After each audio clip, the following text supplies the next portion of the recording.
Hello everyone.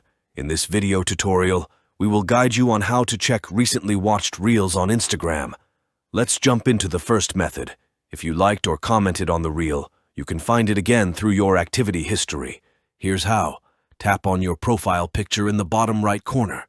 Go to the 3 horizontal lines in the top right corner and select your activity. You'll see different tabs for your interactions like likes and comments. If you like the Reel, tap on Likes. You'll see a list of all the posts and Reels you've recently liked, including the one you're looking for, hopefully. Another way to find Reels you might have missed is by checking your Saved section. Tap on your profile picture. Then tap on the 3 horizontal lines at the top right corner. Then tap on Saved option. If you save the Reel while watching it, you'll find it here along with any other saved posts. And there you have it.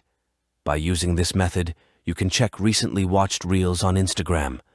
If you find this video helpful, don't forget to subscribe to our channel for more tutorials. Thanks for watching.